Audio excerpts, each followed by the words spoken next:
The American lawn is undergoing a transformation as homeowners are increasingly replacing traditional grass with native plants. The shift is driven by concerns about the environmental impact of maintaining a traditional lawn, which requires significant water and chemical inputs. The trend began with the realization that manicured lawns, a symbol of financial success and control over nature, do not support biodiversity or local species. Landscape designer Owen Wormser notes that the shift towards native plants has gained momentum in recent years due to growing environmental awareness. Native plants offer numerous benefits, including resilience in dry regions and the ability to slow runoff and erosion in rainy ones. They also require less maintenance than traditional lawns. Landscape architect Cate Singleton points out that by removing your lawn, you're essentially removing maintenance. That's not, I'm just going to say that's not true. However, convincing homeowners to replace their lawns with native plants is not always easy. Dorothy Whitmer, a Minnesota homeowner, developed a program to educate property owners about the benefits of creating buffer zones of trees and native plants that absorb lawn chemicals before they reach water. That's awesome. In Western states, legislation is encouraging the shift towards more sustainable landscaping. California offers tax breaks to homeowners who replace their lawns with drought-tolerant landscaping, and Nevada prohibits the installation of irrigated grass in new developments. Yeah, all new developments are not allowed to have irrigated grass in Nevada. It's pretty amazing. The movement towards native plants is still young, but it's gaining ground. Landscape architects and plant companies will play a crucial role in facilitating this change. Within the next few decades, many homeowners are expected to replace at least some of their turf grass with locally adaptive plants or native plants. So that's the summary, and I just wanted to say this is Martha Stewart. This is an article about taking out your lawn and replacing it with native meadow plantings on marthastewart.com. Okay, this is how this is the moment when we know that this is mainstream, because Martha Stewart. What do you think of when you think of Martha Stewart? I think of for lack of a better phrase, the white picket fence. Martha Stewart is the example of the I don't know proper, formal, whatever words you want to use, clean.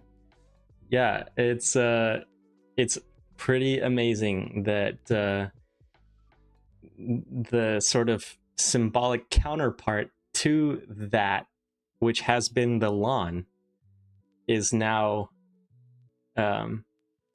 is now being written about on marthastewart.com as something to take out and replace.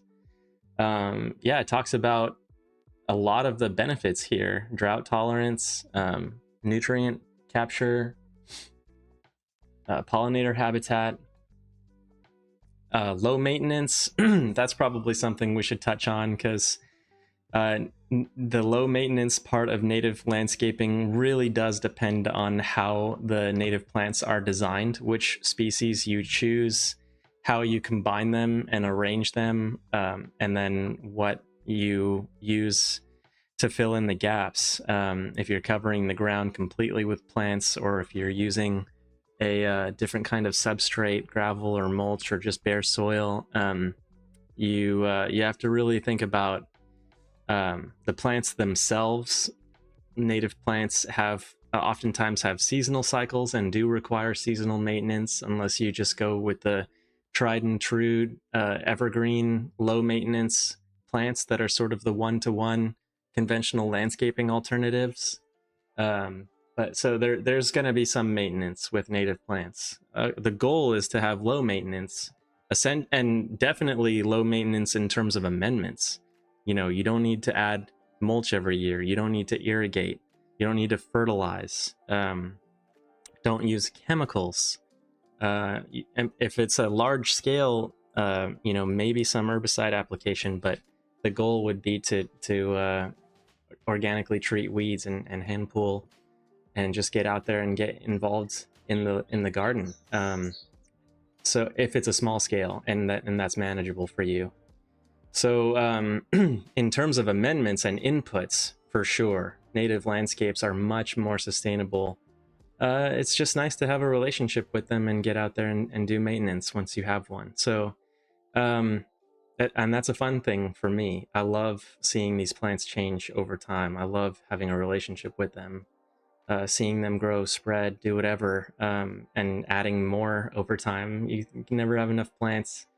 And also seeing how insects and birds are using them. These are native plants. These are food for local ecology. So yeah, it's not just about the plants. It's also about soil, water, and wildlife. Yeah, it's great. So seeing this on Martha Stewart, it's quite a day, and that's it.